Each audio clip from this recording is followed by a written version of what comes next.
Bom dia. Estamos aqui para apresentar o seminário da matéria de odontopediatria, ministrada pelo professor Silvio Teixeira. Nosso tema é anestesia aplicada à odontopediatria.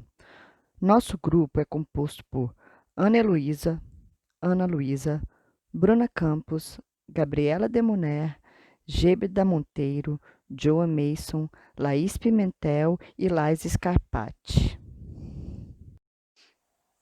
Introdução.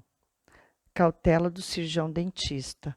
O dentista deve utilizar anestésicos sempre visando o bem-estar da criança, evitando que ela sinta dor ou qualquer desconforto que possa gerar algum trauma e, consequentemente, medo do dentista.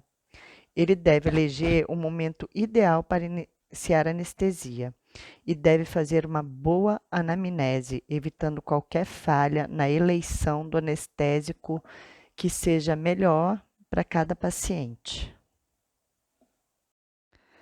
Os objetivos deste trabalho são citar os tipos de anestesias que podemos administrar em crianças, as mais indicadas, as contraindicações das soluções anestésicas, as dificuldades que podem ser apresentadas tanto na execução da anestesia quanto alguma intercorrência que se dá após a anestesia e as doses de anestésicos apropriadas para crianças. A palavra anestesia é formada pelos termos gregos an, que significa sem, e aesthetos, que significa sensação. Para ter um resultado satisfatório, oferecer um tratamento eficaz, o cirurgião dentista precisa ter o controle do comportamento da criança durante as consultas. Durante o procedimento, ele pode lançar mão, quando necessário, dos anestésicos, desenvolvendo uma atitude positiva na criança. Uma vez que ela não sinta dor ou desconforto, diminui a chance de gerar algum trauma em relação às consultas com o cirurgião dentista e também faz com que ela crie uma relação de confiança com o seu cirurgião dentista. Os anestésicos são fármacos utilizados para bloquear temporariamente a condução de impulsos nervosos, agem na membrana da célula nervosa, impedindo a despolarização da mesma e, consequentemente, bloqueando a transmissão desses impulsos. São divididos em dois grupos. Ester, que são metabolizados no plasma. Nesse grupo temos a butacaína, cocaína, benzocaína, exilcaína, piperocaína e tetracaína. Dentro ainda do grupo do ester, temos ester do ácido paraminobenzoico, onde temos a cloroprocaína, procaína, propoxicaína.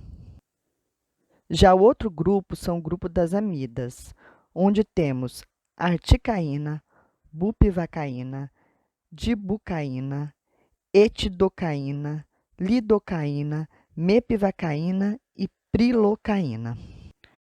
Desse grupo, os usados em odontopediatria são lidocaína, articaína, mepivacaína, prilocaína e bupivacaína. Os anestésicos deste grupo são os mais utilizados atualmente, por serem mais seguros e apresentar potencial alergênico menor. Os anestésicos do grupo amina são metabolizados no fígado.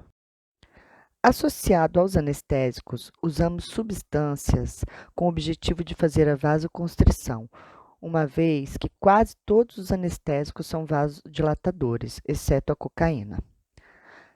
Ao fazer essa vasoconstrição, o vasoconstritor diminui a possibilidade de efeitos colaterais, reduzindo a toxicidade e reduzindo a quantidade de anestésico necessária, pois a absorção do anestésico pelo organismo é retardada e o tempo de ação do anestésico é aumentada.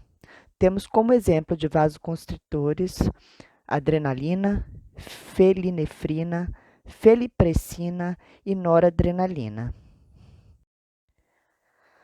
O sal anestésico mais indicado na odontopediatria é a mepivacaína, pois ele tem uma ação mais rápida, o tempo de duração anestésica é menor, assim evitando os traumas e lesões em tecidos moles por mordedura que ocorrem após a consulta, quando a criança que não tem a noção vai lá e morde o lábio ou faz feridas coçando o lábio. Como o tempo de ação dele é curto, geralmente ele não é associado a um vasoconstritor, não tem essa necessidade. Já a menos utilizada é a bupivacaína, justamente por apresentar uma longa duração, favorecendo estes traumas pós-procedimento. Lembrando também que a mepivacaína acaba atendendo aos profissionais da pediatria porque não são indicadas consultas longas com as crianças. Depois de um certo tempo, elas já não ficam quietas, sentadas e com um comportamento colaborativo.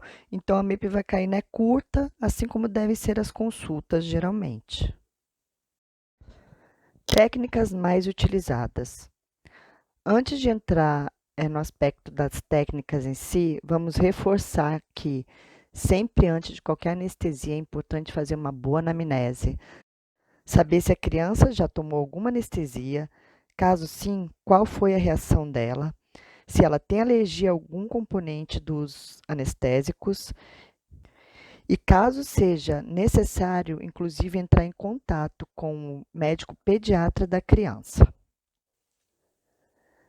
Sempre antes da anestesia, é muito importante o uso do anestésico tópico, porque ele vai promover uma anestesia superficial na mucosa antes da punção, diminuindo o incômodo aí de quando a agulha penetrar.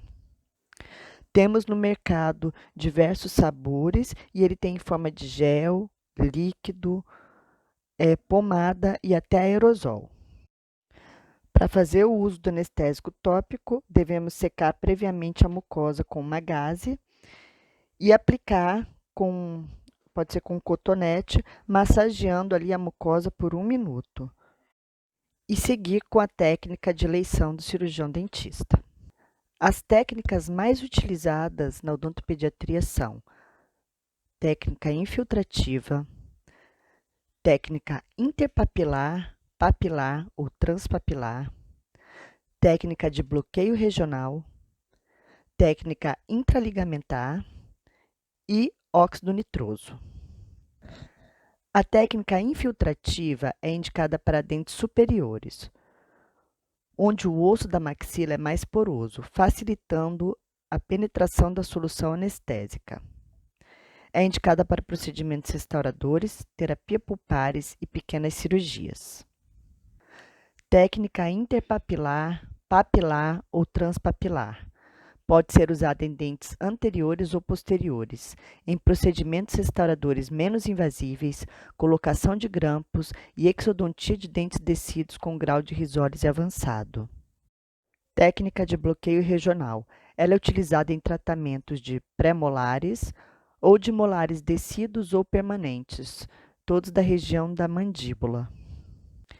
Indicado em dentes com lesões cariosas profundas, terapias pulpares invasivas, cirurgias, tanto pequenas quanto mais invasivas. Junto com essa técnica, geralmente anestesiamos também o nervo bucal como uma complementação. Técnica intraligamentar. Essa anestesia é utilizada como técnica complementar.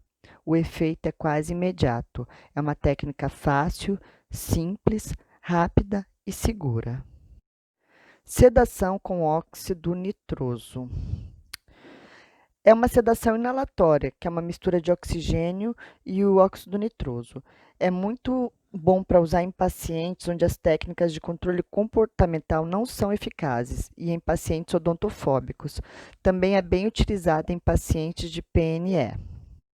Fora do país, é mais comum o uso e já faz alguns anos. E dentro do país foi regulamentado há pouco tempo, tem sido bem aceita pelos odontopediatras, pois é uma maneira segura e eficaz e reduz o estresse tanto para o paciente quanto para o dentista. Técnicas de distração. Como sabemos, muitas crianças têm medo de agulhas, injeções e de dentistas. Então, tem algumas técnicas que o cirurgião dentista pode lançar mão, como cobrir a agulha, pode ser com rolinho de algodão, retirando o rolinho quando estiver já próximo da boca da criança. Pode ser com esses dispositivos em forma de jacaré, que evita a criança visualizar a carpule, que vai fazer ela lembrar de uma injeção. Então, se cobrir, corta esse efeito. Explicar o que vai ser feito sempre com muita clareza, utilizando uma linguagem compatível com a faixa etária daquela criança. Evitar que a criança visualize os materiais odontológicos, avisar qual a sensação que a anestesia vai causar. Podemos também contar histórias e utilizar do monólogo, onde o dentista vai conversando, explicando o que está sendo feito, sempre claramente, sem mentir para a criança, buscando criar uma relação de confiança entre o profissional e o paciente. Indicações. Para a realização de qualquer procedimento que envolva anestesia em odontopediatria, o cirurgião dentista deve ter muita cautela com o manejo do paciente, para que ocorra tudo dentro do planejado e sem intercorrências. É muito importante uma anamnese bem feita, onde os pais ou responsável devem responder se a criança é alérgica a algum medicamento, se ela já foi submetida a anestesia no dentista e, caso a resposta seja positiva, se houve algum problema ou alergia. Devemos utilizar anestésicos em todo e qualquer procedimento clínico que venha a provocar dor, como restauração, extração, tratamento endodôntico. É bom lembrar que o limiar da reação à dor na criança é menor e se reduz diante da ansiedade e temor perante a situação odontológica. Anestésico tópico é de suma importância para os procedimentos odontológicos. A anestesia bem-sucedida permitirá que o tratamento seja concluído mais rapidamente, com melhor qualidade, com cooperação da criança e sem que ela sinta dor. Contraindicação dos anestésicos.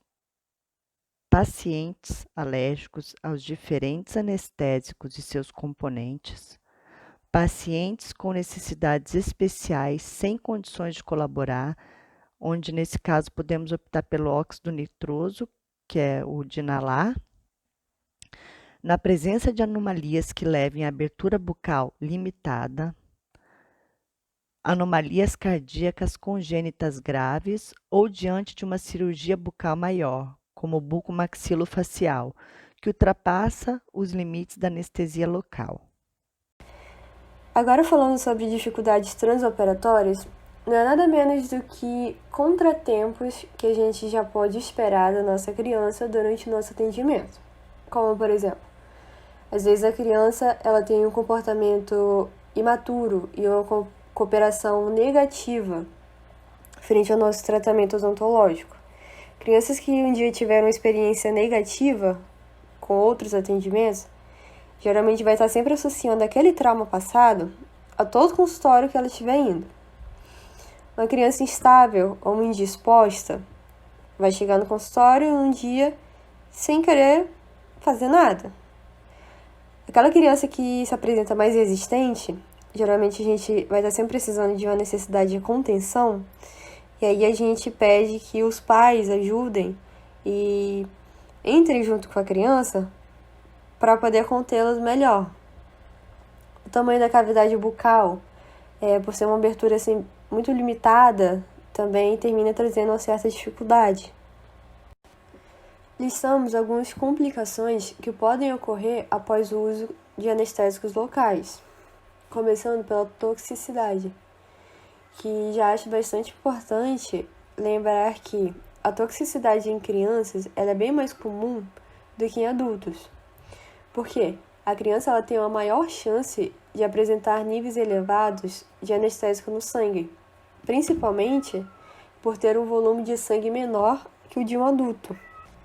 Esses quadros de toxicidade ocorrem quando uma dose elevada do anestésico local chega à corrente sanguínea, principalmente pelo emprego de altas doses. que também pode ser chamada de superdosagem absoluta, ou pela injeção intravascular acidental, também chamada de superdosagem relativa. As alergias, elas costumam se apresentar devido a componentes presentes nos anestésicos locais, que pode se manifestar de formas mais brandas, como a urticária e a dermatite, ou até mais intensas, como uma angioedema, febre e até mesmo anafilaxia. Quadros de alergia aos anestésicos locais são bastante raros, principalmente com os anestésicos do tipo amida, e é um pouco mais comum encontrar casos de alergia aos anestésicos do tipo éster, como a benzocaína dos anestésicos tópicos. Já a parestesia, ela é caracterizada por uma anestesia persistente, que pode vir durar várias semanas. É um trauma que tem origem de uma contaminação do anestésico com soluções de esterilização, como, por exemplo, o álcool, que é neurolítico e causa parestesias de longa duração. Outras causas são o trauma por lesão da agulha, ou uma hemorragia dentro ou ao redor da bainha neural, que leva à pressão sobre o nervo. Não tem tratamento indicado nos casos de parestesia, apenas tranquilizar o paciente e aguardar a melhora, que ocorre normalmente em cerca de 8 semanas. A prevenção desse tipo de acidente está somente nos cuidados com o manuseio dos tubetes e da realização correta das técnicas anestésicas. A paralisia do nervo facial é uma paralisia transitória que pode ocorrer por uma introdução de anestésicos locais próximos dos ramos terminais do nervo facial. Devido à diversidade de ramos desse nervo, o acidente é ocasionado pela incorreta realização da técnica pterygomandibular, direcionando a agulha para uma região mais posterior, mais especificamente da cápsula da glândula parótida, a qual está localizado na borda posterior do ramo mandibular, que é o espaço pterygomandibular, ou quando realizado indevidamente o bloqueio do nervo infraorbitário, ou ainda anestesia infiltrativa na região de caninos. O trismo, ele é uma complicação pós-operatória que não é nada menos do que um espasmo muscular prolongado, que pode levar à formação de edemas e perda da função muscular normal, impossibilitando a abertura bucal após aquela anestesia. Pode ser causado por repetições da introdução da agulha, anestésicos locais misturados em solução de esterilização, como o álcool, ou um volume excessivo do anestésico local. O tratamento envolve terapia com calor, compressas de água quente por até 20 minutos e bochecho com água morna e sal, para aliviar o desconforto do paciente. No caso de dor, analgésicos e relaxantes musculares são indicados. Geralmente, em até 72 horas, o paciente relata a melhora do quadro e, caso isso não ocorra, talvez seja necessária uma terapia com antibióticos, pois provavelmente pode ter existido infecção local. A recuperação completa ela pode ocorrer entre 4 e 20 semanas. As lesões de tecido mole é incrivelmente o acidente mais comum que ocorre em crianças deficientes mentais após anestesia. O paciente morde ou mastiga, simplesmente por falta de aviso, os lábios ou língua anestesiados, ocasionando dor e edema, quando o efeito da anestesia passa. Para evitar que esse tipo de acidente ocorra, a gente deve estar sempre utilizando o anestésico local de acordo com a duração da sessão e alertar sempre o paciente, mas principalmente o seu responsável, para que fique vigiando a criança, evitando de comer ou beber antes do efeito do anestésico passar. O hematoma, ele é o extravasamento de sangue para os espaços extravasculares como consequência de lesão em uma artéria ou veia durante a aplicação daquele anestésico local. Pode ser vista em uma alteração de cor, ficando mais arroxeado, e um aumento de volume, dentro ou fora da cavidade bucal. O tratamento realizado é a prescrição de analgésicos em caso de dor E lembrar de não fazer compressa de água quente naquela área de imediato, e sim de gelo. Água quente só no dia seguinte. Geralmente o hematoma ele é resolvido espontaneamente em 7 a 14 dias. E o edema, pós-anestesia local, pode se desenvolver por um traumatismo durante a injeção, infecção, hemorragias, injeção de soluções contaminadas ou alergia a algum componente da fórmula da solução anestésica. O edema relacionado com anestésicos locais não possui gravidade. Pode causar incômodo, dor e disfunção local, e o tratamento é o mesmo mencionado para o hematoma. Para evitar a fratura da agulha, existem algumas técnicas que o cirurgião dentista pode utilizar como base. Pode-se utilizar abridores de boca e sempre utilizar um ponto de apoio para a realização da técnica anestésica. A lipotimia é um desencadeamento do sistema nervoso que ocorre uma leve perda de consciência, porém não chega a acontecer o desmaio. A xerostomia costuma ocorrer devido à aplicação do agente anestésico próximo do nervo corda do tímpano, causando sua desestabilização. Náuseas e vômitos podem preceder um desencadeamento de nervosismo pelo paciente acometido pelo medo. As reações tóxicas podem ocorrer devido à alta dose aplicada no paciente, ou por uma realização da aplicação do agente anestésico intravascular. E as reações alérgicas, elas podem ocorrer devido a uma hipersensibilidade ao agente químico aplicado. A gente colocou essa tabela para a gente ter uma visualização melhor dos principais anestésicos utilizados e dos seus níveis quando comparados à potência, toxicidade, vasodilatação, início da ação, a metabolização, sua concentração e a dose máxima.